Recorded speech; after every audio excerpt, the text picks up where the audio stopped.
time to get your champagne wishes and caviar dreams. Welcome inside the Hall of Fame. Now, can you dig that? Boom! Welcome inside the Hall of Fame. I'm Booker T, 6-time world champ, 2-time Hall of Famer. Got my man Brad Gilmore here with me, and we're ready to do this as always. Give you your champagne wishes and caviar dreams, man. Brett, how you feel, dog? How you feel? How you feel? We got beautiful weather. How you feel? Well, you know, the weather is somewhat beautiful, I guess. It's in and out. It's in and out. I love that. Yeah, but no, I'm doing great, man. I'm doing great. You know, we had a good time in Orlando, Florida the other day. I love being able to go down there and see NXT live and in person. I know you always say you had the best seat in the house. I actually want to challenge that. I think I had the best seat in the house because I was a little elevated. I could see all the action. I was still the front row. I saw everybody. I have a question, actually. I have a question. Do you got heat in the locker room with the girls on the roster? Because every women's match came over to the table for the most part when I was there that evening. And I felt like they were aiming for that can of Rockstar. And eventually somebody got it. Somebody hit that can of Rockstar eventually. But I just wonder if you had heat or something. No, man, I ain't got no heat, man. It's action-packed, man. That's what I love. Like I say, that's why I say I got the best seat in the house because the action is up close and personal, man. So, no, I love it, man. And like you say, man, when you come there, you can feel it. You can feel it. Inside that arena is something special to watch these young guys grow up that way. I can only wish that I could have had that kind of experience growing up in the business. I mean, it's a great system for these young guys to actually be able to springboard. And right now, getting ready to go to CW here in a few months to come later this year. It's going to be so much bigger for these young guys, so much more of an exposure perspective, so much more of an experience. And I'm loving it. Like I say, I'm living my best life right now, being a part of the NXT crew. I really am. Yeah, I thoroughly enjoyed myself down at NXT. And there's something, look, when you see wrestling in a stadium or in an arena, it's a spectacle. There's no doubt about it. The energy of having 10 to 15 to 20,000 people, up to 75,000 people, you can't match it. But there is something about having that home base studio wrestling crowd, the way we do it at reality wrestling, the way you do it at NXT. There's something magical about it from this perspective, because I want to put over the NXT universe, because what y'all don't see a lot on television are the in-betweens, what the crowd is doing. All of a sudden, it's quiet. Maybe they're setting up for the next match or for the next spot or whatever. And then all of a sudden you hear, "Oh, hail King!" The whole crowd does it, right? Or Jada Parker comes out and they're going, "Hey, Miss Parker." And yeah. And it's such a vibe. And you could tell everybody who goes to the NXT crowd, again, shout out to every single one of you. Everyone's engaged. They know every story. They know every character. They are looking forward to every match. There's nobody checking their phone. They're in it. Man. Yeah, no, they're like that every week too. That's what's crazy, man. They're like that. I mean, for the last, year and, a few months that I've been there, they've been like that every week. And it would seem like it would, peel off just a bit. But I swear, man, it seems like that energy is in that arena and the thing is, we've had, like last year we had a wave, leave, the young guys because they got drafted. And I think, man, what are we going to do now? That's what I was thinking. What are we going to do now? And then now we got another wave that just left. And I'm like, man, what are we going to do? We just get guys, just pick, your left and right. But that energy and the guys seem to step up every time, man. And it seems to just keep rolling on. And that's what's so cool about having an abundance of talent out there around the world, trying to get to that next level, a plethora of guys and girls that's chomping at the bit. Trying to get some shine, man. And like I say, that television time is worth its weight in gold. It truly, truly is what you do with it. Like this kid, Javon Evans right now. He's making the most of his time in the ring. That time is definitely worth his weight in gold. I've talked to him about that, so for me, like I say, having that seat, watching these young guys, having that NXT experience, which is so much like the reality of wrestling experience, is so freaking awesome, I must say. No, and Javon Evans is one of those guys, the young OG. I thought he really shines out. Man, you would think it was Road Warrior 89 when Trick Williams walks into the NXT arena, man. They love them some Trick Williams, as everybody does. But I'm just saying, like, man, they such electric personality. But I'll tell you, and I've said it on this show before, and I talked to you about it on the show, the act that's most over with me on NXT, the one I like the most, Metaphor, baby. I Yeah, love the metaphor. yeah, I yeah. like the entrance. I like the gimmick. I like the costumes. I like the work. I I'm like gonna the tell you, man. promo. I like it all. Yeah, yeah. Lash has grown, man. Oh, she's phenomenal. As a performer, she's grown so much in ring performer, and I've always had my eye on Noam Dar as being one of the guys that really know how to go out and perform at another level. Um, he's a special talent, and a lot of people, with Noam, it's like the wind, you can feel it, but you can't touch it. That's Noam Dar. He's just that good He's as a great, man. He's performer. great on the So, mic. and then my main man Menza. Menza, you know, and let's not forget Jakara, who Jackson. definitely gives a bright light to Metaphor, baby. Oh yeah, did you feel that? Did you feel that? I do that with Vic on a regular basis, and he go, "What are you?" It was a metaphor. Yeah, they were great, man. I just like the Oh man, entrance. I yeah, like I like everything about them. And Lash Legend had a really fly WCW jacket on. I don't know if you saw that yeah, WCW yeah. I jacket saw that. she was wearing. Yeah, Love the WCW throwback, still showing love 20 amen, plus years later. amen. So Trick Williams, he gave a shout out to me, as far as being one of the guys that mentor him. Since I've been there, I'm always trying to give him a little bit of advice, as far as what it's going to take to make it to that next level, but not just get to that next level, but staying at that next level. I'm talking about crashing that glass ceiling. Guy like Trick Williams being so young in the business and having that meteoric rise right now definitely tells you, he's got his head on his shoulders. He's doing the small things that I talk about all the time. Let's just go out there and know how to beat somebody up poetically. We can make some money, kid, because he checks off every box. He passes that airport test. When you look at someone like Trick Williams walking by, you got to say, man, who's that dude, man? He's got to be somebody. And yes, he's the NXT champion. He's that he's doing, man. no, and he's doing a hell of a job, man. He is. Oh yeah, man. He's doing a hell of a job, man. Big project. Yeah, so I thoroughly enjoy my time down at NXT, and want to give a big shout out to Vic Joseph, Blake Howard, for taking time to chat with me a little bit about certain things, and just everybody. What's my man's name? Cameron over there at NXT made sure to hook me over the great spot. Shout out to you, Cameron. Great to meet you, man. So I had a great time down there, and if you've never been to an NXT show and you're in the Orlando, Florida area, you're really missing out. It's quite the scene. It is. It's a dynamic show. It really is a dynamic. It's put together from top to bottom, and it's a 2-hour show. But that 2 hours, like, it goes by like so fast. Very fast. I'm serious. That 2 hours goes by like boom, like that. Just because it's so fluid. Everything's moving. You know. I remember Vince Russo. I don't really want to give Vince Russo any props or anything like that.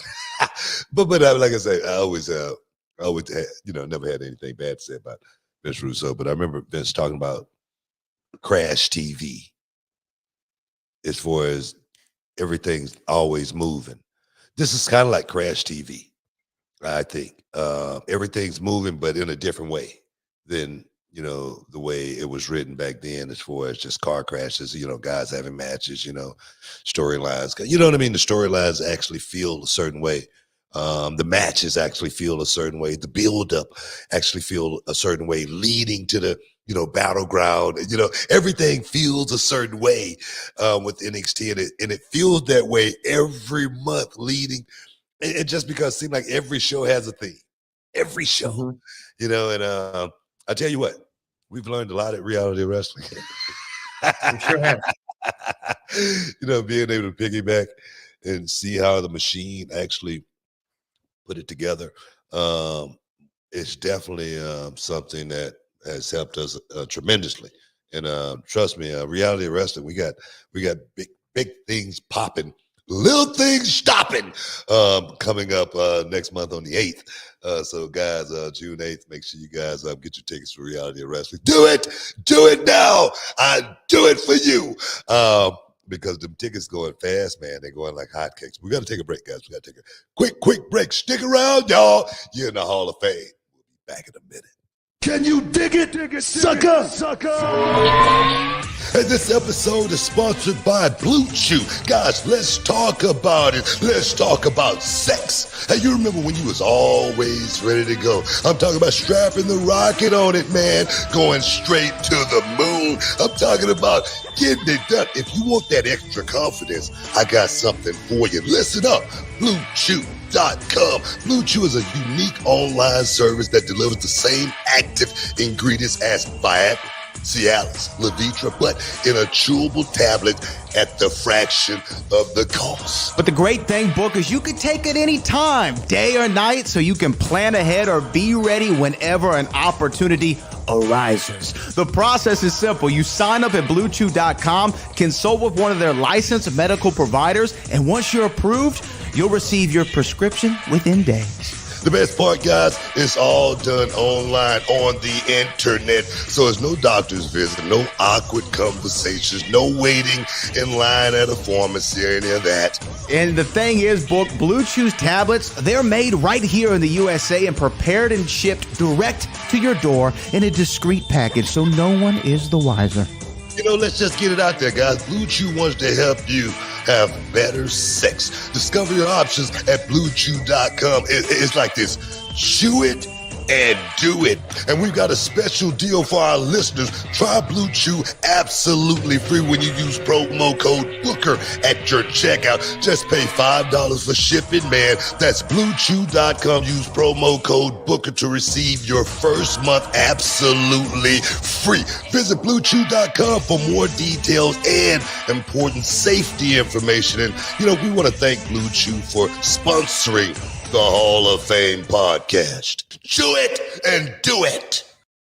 Boom. Welcome back inside the Hall of Fame, man. Just talking sports and everything entertainment. Hey, big fight going down June 15th. And what's the beautiful part about this, guys? It's going to be held at the MGM Grand Garden Arena. We haven't been had a fight in the MGM Grand Garden Arena in quite some time, so I'm excited to get back to the MGM Grand Garden Arena. Frank the Ghost Martin going one-on-one, toe-to-toe against Gervonta Tank Davis. I cannot wait for that fight, as well as David Benavidez is going to be on that card right there. And that dude, everybody calls David Benavidez the boogeyman. And I know a little something about the boogeyman. You don't want to mess with the boogeyman. So I'm so looking forward to that fight going down June 15th. MGM Grand Garden Arena is going to be hot. It's going to be hot in there. It's going to be a big fight. There's several big fights on the horizon, really, in the world of combat sports, pro wrestling, and boxing. You want to talk about Gervonta Tank Davis versus the Ghost. You want to also talk about Conor McGregor taking on Michael Chandler, and Saudi Arabia, King and Queen of the Ring. You're going to have Cody Rhodes taking on Logan Paul. That's actually a really interesting matchup that I'm looking forward to. There's a lot of big combat sports going down, and of course, Jake Paul and Mike Tyson. Yeah, man, and that thing's just heating up. Is heating up big time. Mike Tyson, I was just reading. He was talking about how they're not going to be friends in the ring. What's your take on that, Mike Tyson? Jake Paul fight, because we found out it's going to be 2-minute rounds, 8 rounds, and may the best man. It's going to be sanctioned. It's going to go on their record. So what do you think about this? I don't even know. Should we call? I don't want to. I don't even want to call it a fight. Really, you know what I mean? I'm serious. Well, it's a fight. Say what? It's a fight. It's 100% a fight. There's no way it's not a fight. But here, so this to answer your question. I thought about this, and I keep coming back with the two kind of two schools of thought on it. One of them is I love Mike Tyson. Like Mike Tyson's an icon of the 80s and 90s. And growing up, I didn't get to grow up in the era of Ali, where Ali was still fighting regularly. But I remember Mike Tyson fighting even at a young kid. I mean, there was no one who walked the halls of Edgar Allan Poe Elementary who didn't think about the Mike Tyson biting Holyfield's ear off and not knowing who he was immediately, right? And then when he was a part of the WWF and WrestleMania 14 and joined DX and then turned on him, I watched that videotape from Blockbuster and wore it out. So Mike Tyson's an icon. We got to meet him in Las Vegas, or I got to meet him for the first time. So my heart wants to see Mike go out there and just do it one more time, do it like he's supposed to do it.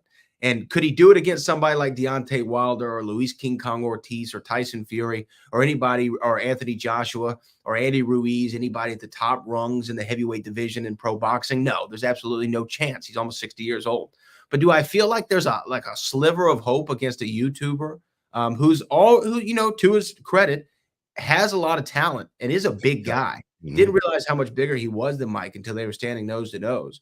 Who packs a punch, who we know has got some skill. Do I feel like he's the best opportunity for Mike Tyson to go out there and relive his glory days? I do. So my heart wants Mike to go out there and get the job done. My head tells me there's a 27-year-old man fighting a 58-year-old man.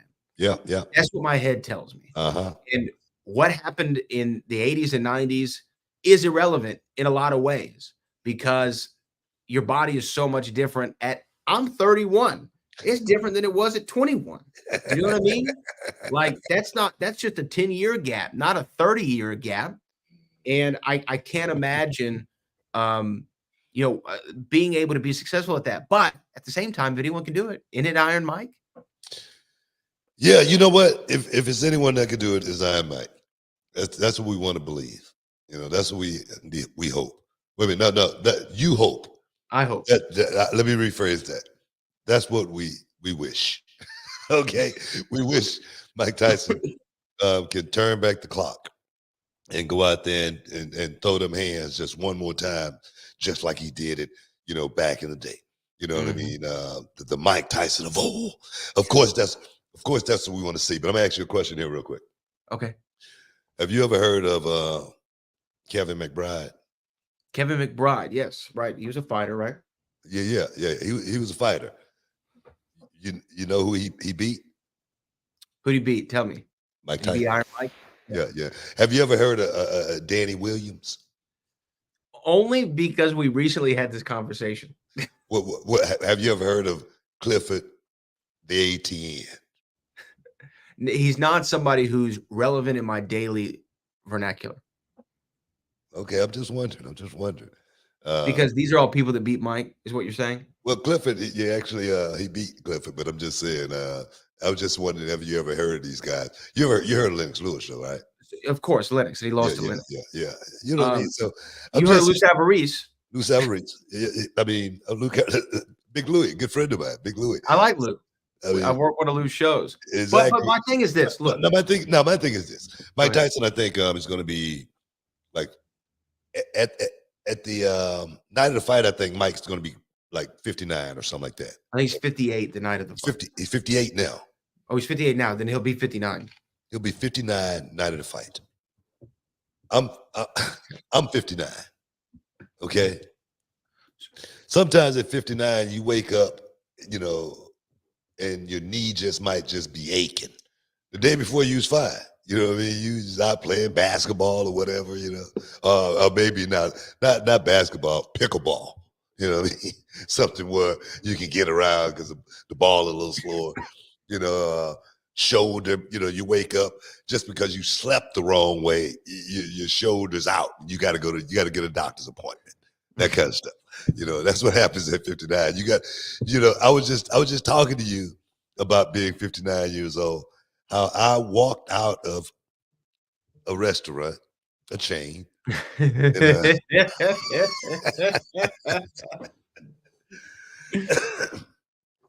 I've been on the road. I'm tired. I've been on the road, a few days now. It's midnight. I'm walking out of this certain restaurant, and I accidentally step into a little crack, and next thing you know, boom, I'm down. I'm down on the ground, just like Mike could be, just from the apron. You might get caught on the canvas, just because you're trying to move and you think your feet are higher than they actually are. You sliding, but you think you're moving like you once was. But I find myself looking up at the stars. How the hell did I get here? I'm serious. And I get up and I look around. Nobody's around. And thank God nobody saw that. Hopefully somebody saw it. Somebody had to get it. I wish they had the cell phone. I'm sure somebody saw it. So my thing is, it sounds very, very entertaining. It sounds like you can, Mike Tyson can go back and turn back the clock for a second. But I talked to you about doing a drop kick in a match not too long ago, and it was, a few minutes into the match, and I said, man, throw that drop kick out. We're not doing that because I know how I'm going to look. I know I'm not going to be able to do it. I know I'm not. And I love Mike Tyson. And if Mike Tyson go out and do it, damn it, if the odds are good enough, I might put a little wager on Mike. I'm just saying, because anything can happen in a fight, but it's going to be so hard at 59 years old, even though it's only going to be 2-minute rounds, to go out there and sustain. I'm talking about that fire over a period of time. It's just going to be so hard for someone 59 years old, and it's no way you can recreate having the real fight other than having the real fight. I don't care. It's just like getting hurt in the wrestling business. And you go get on the treadmill and you think, man, I've been on the treadmill for the last, 8 weeks. I'm going 30 minutes a day. And then you get in a wrestling ring and 10 minutes, you about to die. Wondering what the hell did all of that treadmill work? What was that for? I'm serious. So real time for Mike Tyson, that's what I fear more than anything. Well, there's only one way that we can ever know. Like you said, you can't simulate this fight. You actually have to have it. Now, the question is, the 2-minute rounds, yes, they help. The 10-ounce gloves, yes, they help. Those things help Mike Tyson more than they hurt him, I would imagine. But for Jake, is this a win? Say Jake gets the win. Is this a win you gloat about? Is this one like, I beat Iron Mike Tyson, and this is like the biggest moment of your life? Because his brother Logan went the distance with Floyd. Come on. Come on, Brad. To have something like that on your resume, sure, that you beat Mike Tyson in a boxing match, and then, God forbid, to say I knocked Mike Tyson out in a boxing match. Come on, man. That's something that I really hope not to see ever. And we got a good chance of seeing it. We got to take a break. Stick around. You're in the Hall of Fame. We'll be back in a minute. Hey everybody, Brad Gilmore here with the one and only Booker T, and today we're not just talking about wrestling, we're talking about something that's changed the game for both of us personally, and that's Mando whole body deodorant. Yeah, that's right, Brad. The most valuable thing in the world could be that #1 draft pick or home field advantage throughout the playoffs. But you know what's second? Time. Absolutely, Book. And let me tell you, managing body odor, that used to eat up a lot of time. Always worrying about it, especially around midday, but not anymore since we started using Mando. Yeah, but tell them why, Brad. Well, Mando isn't like those other deodorants that just mask the odor with heavy fragrances. Mando stops odor at the source. It blocks bacteria on your skin from breaking down sweat, which, by the way, is what really causes that BO.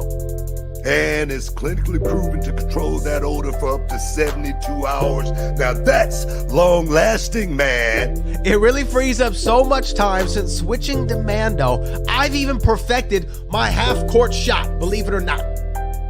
Man, that's awesome. And let me add, I've been using Mando everywhere. Pits, rondos, and even those stinky crevices. We all got his aluminum-free, cruelty-free, dye-free, and vegan. Designed by a doctor who knew what was up about body odor, man. And for our listeners, we got something special.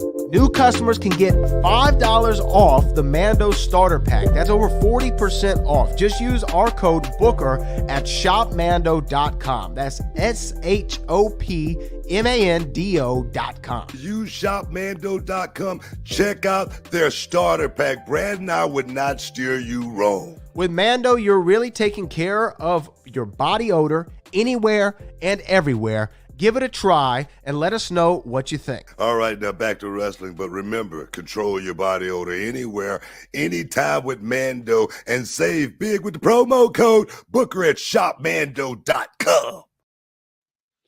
Boom. Welcome back inside the Hall of Fame, man. Shup! Let me give a shup in there, man. I haven't given a shup shout out in a long time. So definitely had to get this ship in there. But we're talking about Mike Tyson versus Jake Paul, AT&T Stadium, Saturday, July 2024, man. It's going to be good. I'm looking forward to it, man. I'm looking forward to it. My thing is this, man. If Mike Tyson go out there and get knocked out, it's going to be a bad, bad day for boxing. It's going to be a bad, bad day for the history of the historic legacy of Mike Tyson. It really would be. That's why I feel like That's why I feel a certain. I'm not gonna, I don't want to, throw the like everybody say, oh man, it's a work. You know what I mean? That's what people want to say. I'm of the sense to where I don't know if it's going to be a work or not, but I do feel like this fight is going to be somewhat of a show. Let's just say that. Well, there's definitely going to be pageantry and pomp and circumstance when it comes to Jake Paul versus Mike Tyson in Dallas, Texas. But here's the interesting thing, because I feel like this is a battle of generations, right? Both literally and from the fandom. Because when I talk to a lot of people who are of my age and older, they're like, oh man, Mike's going to dust him. Mike's going to dust him. Mike's going to dust him, right? And then when you talk to people who are either one, a little bit more plugged in, or two, on the younger side, everyone's like, oh man, Jake's going to get Mike Tyson's old, what out of here. And what's interesting is Jake Paul, according to BetMGM, is the favorite to win the fight. Mike Tyson is not the favorite. Now it's close. I believe Jake Paul, let me pull this up again. Jake Paul is minus 145. Mike Tyson's plus 150. So it's close. It's a virtual draw, but they still giving the edge to Jake Paul, more active fighter, younger fighter, things of that nature. Now, here's an interesting money-making opportunity. Now, what was the result, if you remember, of Roy Jones Jr. versus Mike Tyson? Well, they called it a draw. They called it a draw. Yeah. Right. Absolutely. They called it a draw. Yeah. And that's what I think is conceivable. Don't you think it's conceivable that there might be a draw clause worked in there somewhere? Well, in that fight, it was non-sanctioned, so it had to be a draw no matter who won, unless it was a knockout. Official winner, right? Exactly, yeah. Because so I think that was the stipulation in that fight. It's really weird things. I think a lot of people don't realize when it's an exhibition, there are these small things that are rules. Like one of the rules that always trips me out, in an exhibition fight, the ring announcer can't make the final call in the ring. You have to be on the stage in an exhibition. And it's just a strange rule. I don't understand the point of that, really. But I know this is a sanctioned fight. What I'm saying, though, is a draw right now, according to BetMGM, is plus 800. So you have your biggest money-making opportunity at this being a draw. Now, the draw is really the only way either one of these men walk out of AT&T Stadium really with nothing lost. Made a lot of money, had a lot in the fight. Both of them, boom, it's a draw. Hey, I went the distance with Mike Tyson. Hey, I went the distance with the young buck. We all wash our hands clean of the event. Now, the fans might not be the most thrilled by a draw, but draws do happen in boxing. We've seen them in headline fights. Draws happen in boxing. Yeah. So I'd say if you're looking to make a little bit of money, $50 wins you $400, right? I mean, that's not bad. Yeah. But how do we make that happen? What do you mean? How we make a draw happen? Yeah. How do we make that happen? Well, how many rounds are there? Of course, this is boxing, right? And it really doesn't matter, what the fight looked like a lot of times, but I just feel like even though it's only going to be 2-minute rounds, I feel like eight rounds is, it's not that long. I mean, of course. I mean, yeah. I think Mike can, get through this fight and not look too bad. I tell you, man, I'm talking with my heart right now. I'm speaking with my heart because I want Mike Tyson to go out and do well. But I'm gonna tell you right now, man, at that age, it's gonna be an uphill battle for Mike. I'm just gonna say it. It's gonna be an uphill battle for Mike Tyson. Mike Tyson pulled this off. Damn it, he's gonna be more man than I ever thought he was. I'm serious. If Mike Tyson don't get knocked out by Jake Paul, I've said it. I feel like Jake Paul has the ability, the wherewithal to be able to go out and move for 3 rounds, alone, just to stay away from Mike Tyson and just to poke at Mike Tyson, to not get hit with a big shot for 3 rounds, just to tire Mike Tyson out, to put him in position. I really feel like something like that could happen in a fight like this, just because it's going to be hard for Mike Tyson to stay on the gas pedal, just like we've been seeing in the videos. We've seen the videos. You've seen the videos. Mike Tyson looks great in the videos. That's a lot. It's a lot. Do that for 2 minutes. You do it for 2 minutes and see what happens. But look, he doesn't need to be as great as he once was. I know those. He just needs to be great once. I got it. I get that. But it's going to be an uphill battle because I see myself. I put myself in that position. Just say, for instance, I got to go out and fight somebody right now at 59. Right. Can I do it? Oh, man, yeah, I can do it. But the question is, the question is how long I could do it. Like I said, I mean, and me personally, if I get into a fight with somebody, on the street or wherever, I'm hoping somebody pull us apart and stop it quick.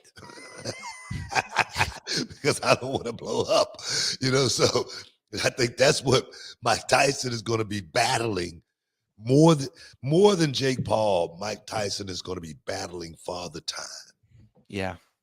I really truly believe that. Can Mike Tyson overcome it? Yeah, the only person that Jake Paul has lost to has been Fury, who is truly a boxer, a real boxer. Mike Tyson is a real boxer. A lot of times, in situations like this, Mike Tyson may have forgotten more than Jake Paul will ever learn. That's the old saying. We've seen the Rocky movie, power is the last thing to go. We've seen that. Let's build some hurting bombs. And we hoping, no.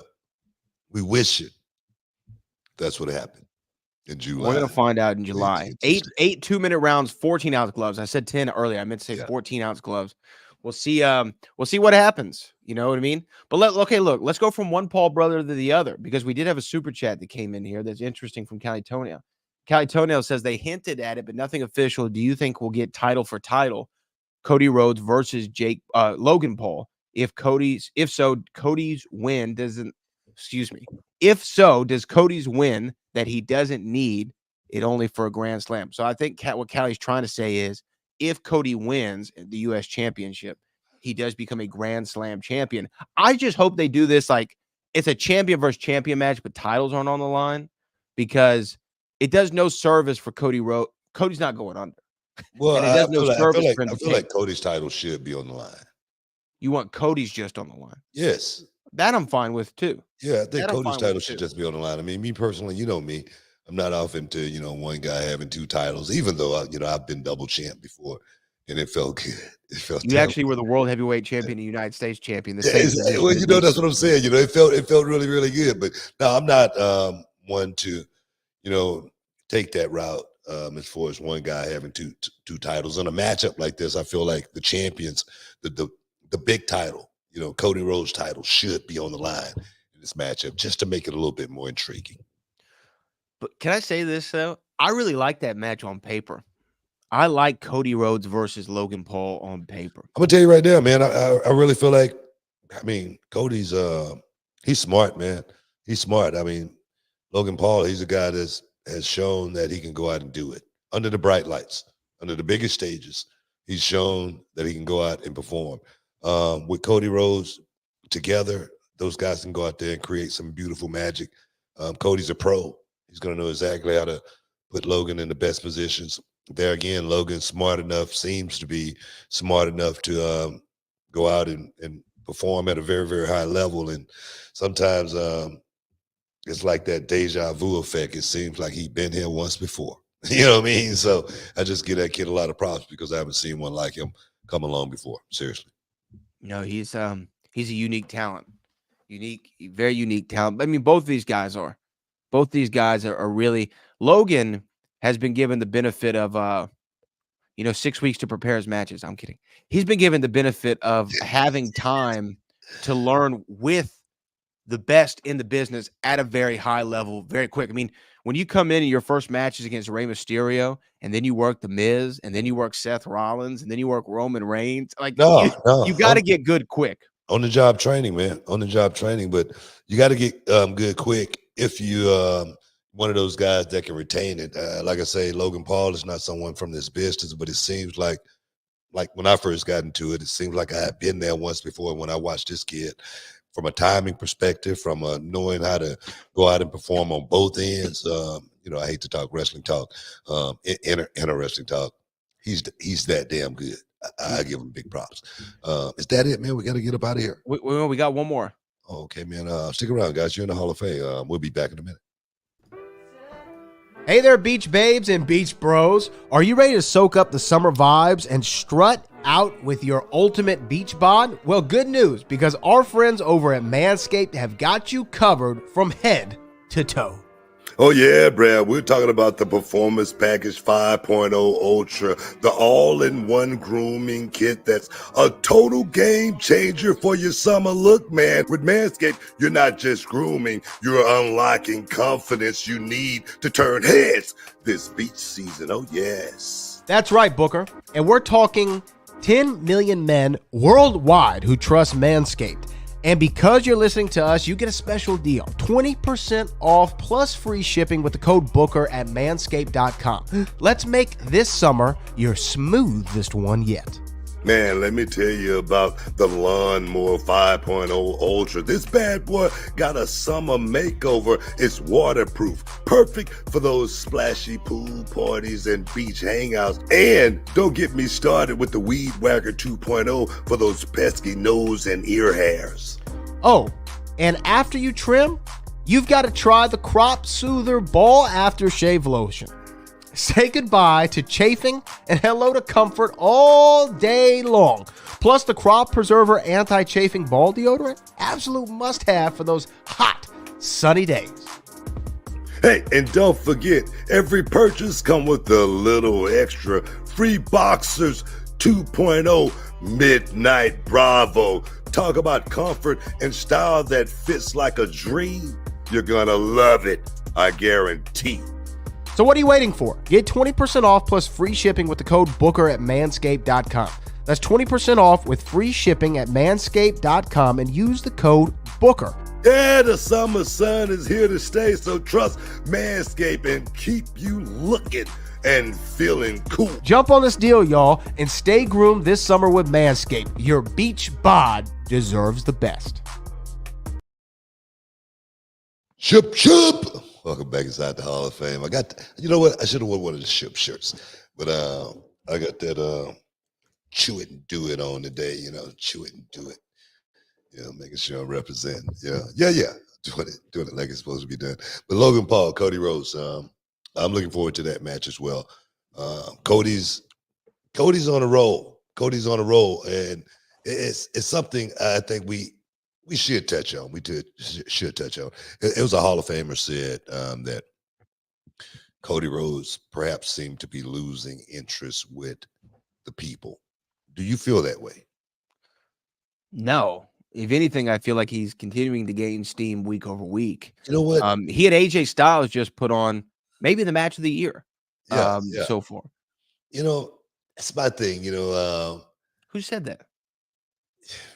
I just said it. One of the Hall of Famers. But my thing is, when you look at a performer I guess, if he's not coming out and, I don't know, popping the crowd from a perspective, running around doing something else. I always felt like less was more. Less made you feel like a champion a whole lot more. Cody doesn't seem like he's oversaturated right now. It doesn't seem that way. It seems like he's on the show sporadically, but then he's working. The matches that he's working are high caliber matches. It don't get any bigger than working with AJ Styles to go out and to perform at that level, to be in a high profile angle with somebody like Logan Paul, who's not just captivated the wrestling world, but the YouTube world. I mean, the kid he's blown up. He's totally in his own world, and then to be able to go out and perform in that type of a match, and then perform at a very, very high level. I'm wondering, what are you looking for more than anything when you make a statement like that, and why make a statement like that more so than anything as well. Yeah, that statement's. I don't know. I was just trying to figure out who said it. I can't find it. It's been said a couple of times. It's been said a couple of times. By the same person? Yeah. Asinine, ridiculous, irrelevant, erroneous, ludicrous, all the adjectives. And that's a nice way to put it. Yeah, Cody Rhodes, because I think that you can attest to this and everything that I've heard and know about this industry. It is so hard to be the quote unquote white meat baby face, the all around good guy, and have the crowd really be fully behind you like they are with Cody Rhodes. So it's a testament to his ability, his wrestling knowledge, and his connection to the fans. You still hear him. He's like, the production guys don't like Cody because he's got to stay to the end of the show to sign all the autographs and take the picture. Yeah. You know what? I guess, we need to touch on this too. Another Hall of Famer said that, what R-Truth was doing, we're past that. In regards to the comedy? Yeah, as far as R-Truth going out and doing the comedy gimmick and playing to the crowd and just doing R-Truth. I'm just wondering, what's your take on that? I mean, if I could copy and paste what I just said about Cody into that, you mean the guy who can always makes himself relevant on the show, makes himself want to be seen all the time, and is in a prominent position because the audience has a connection with him and he knows how to continue to grow on that connection? I mean, what a ridiculous thing. What do you want him to do? What is this? What else does this Hall of Famer want to do? What else? Should we go back to the days of Frank Gotch and Ed Strangler Lewis? My thing is this. R-Truth has been doing this forever. This has been his gimmick, and he's actually really funny at it. I mean, he's really, really, as well as he's captivated the crowd with who R-Truth is and what he's doing. And when I hear people say stuff like that, it just, it makes me wonder, because I've always understood what this business was about at the end of the day. All right. I really did. And that was pretty much taking care of my family, entertaining the crowd, giving the crowd some ultimate, rushes, ultimate moments, more than anything. It was never really about me. And I feel like R-Truth is a guy that's pretty much cut from that same cloth. He goes out and perform, entertain, as well as, more importantly, I think he's thinking about parlaying his success into whatever he's going to be doing next. He's not a guy that's just sitting around thinking about R-Truth, the character on television, So when I hear stuff like that, and the thing is, I do know that we are past a certain wrestler that we once seen from back in the day. All right, I had to fight through that stigma myself, as far as a promoter, asking me, can I dance? No. I mean, so I get it. I understand it. I feel like we are past that. But R-Truth, I don't think anybody's asking R-Truth to dance. R-Truth is going out and just being R-Truth. And the fans love and appreciate R-Truth more than anything, especially where he is right now. So I just want to bring that up, because I didn't want to not talk about it, because we bring up and talk about everything. And when I say everything, I mean everything inside the Hall of Fame.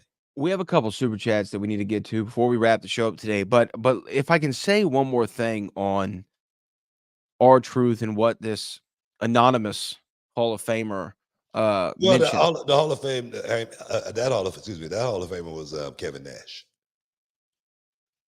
Kevin Nash said this Yeah. about R-Truth? Yeah.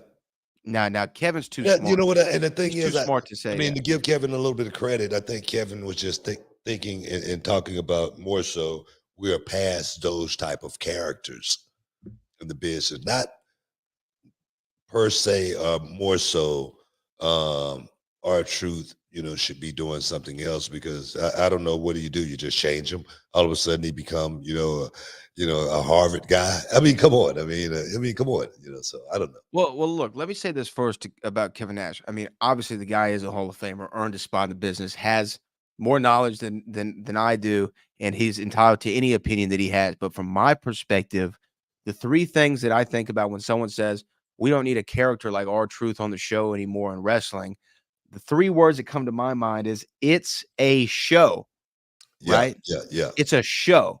It's not just about one thing, and there's not one kind of character that you need on it. You need all kinds of characters. And what R-Truth provides, but what I want to say is what R-Truth provides has been in every form of entertainment in the history of the planet going back to Shakespeare. It's called comic relief. We all like to have a little laugh. I get it, and but like I say, in the defense of Kevin, I think Kevin perhaps was talking about not just the character, of R-Truth being a funny guy, but a black guy playing that character. Well, that's a different conversation you can have. Yeah. But I thought you were in reference to his comedic approach. No, but I feel like there again, whether it was black guy or white guy, if it was the guy, and that's the guy that we've been watching for the past 15 years, almost 20 years, I wouldn't think that guy would change. Just say, for instance, it was Eugene. Okay, right. Let's just use Eugene for an example. I wouldn't expect Eugene to change, just because the times had changed if he was still in the business. Yeah, I mean, the Eugene thing is interesting, but to go to Truth, it's like I would see what Kevin was saying if R-Truth off camera had none of the interest that R-Truth on camera had, right? If like R-Truth hated dancing and hated hip hop and didn't want anything associated with it, but then it's like, well, you got to do it. You know what I mean? That's a different story. I get that too. Yeah. That's a different story. But R-Truth is hip hop. Like he loves doing it. I mean, he writes it. He's got songs. You know what I mean? Like this is. I'm saying he's being authentic to the character he portrays. I feel the same way. But I just thought it was something we needed to touch on just because it was an interesting.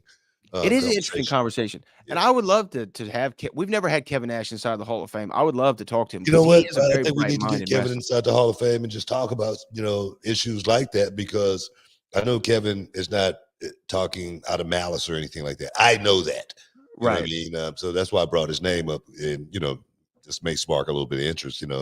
The sites might pick it up, and we can get Kevin inside the Hall of Fame. We can talk about it seriously. No, yeah, and again, he has his unique perspective, and again, I'm not trying to belittle it, but I see it differently. I just see it differently. Yeah, we got to. This comes from John JID 999. Was watching the Next Gen series and noticed William Regal was out there on the field. What role does he now play in NXT in terms of a mentor? I was just talking to William Regal just this past week, and he still is a guy that's making money moves. Let's just say that. I don't want to give away his role, and he had not already spoke about something like that. His title, I don't want to give away a title, but I can tell you he's very, very instrumental in the young guys and the young guys that's coming up and making it to the next level. I can say that. Yeah, I think that William Regal, his pedigree speaks for itself, right? Of what he's been able to do. He's still working. He's still working. Yeah. And he's still doing it. Yeah. This comes from Loso Dolo. NXT Battleground has the potential to be the PLE of the year. Again, that's going to emanate June the 9th from the UFC Apex in Las Vegas, Nevada. Yeah. I know you're looking forward to that. There's some stuff that's like, that we know might be coming up that hasn't, fully been out there yet. Nothing official, I should say. But from what I'm seeing, yeah, it's got a lot of potential. Hey, man, first of all, we're going to be in the Apex. That's going to be the one thing that's going to be different. I'm sure that the guys, the young guys, the young girls, they're going to be so excited to get to Vegas. This is going to be like a major deal, PLE for these guys. You know, so for me, I'm excited to get to Vegas. I'm always excited to get to Vegas. As well as this will be my first time visiting the Apex. So it's going to be awesome, man. It's going to be awesome. I can't wait. I'm sure the adrenaline factor is going to weigh in just because we are in Vegas near the Strip. So yeah, man, stick around. Stay tuned. To be continued. It's going to be damn good. But we got to get out of here, man. We got to get out of here. I want to thank everybody for stepping inside the Hall of Fame, getting your champagne wishes, caviar dreams. Brad for the heavy lifting, as always. But right now, man, like I always say, peace. We love you guys. Until next time, we out.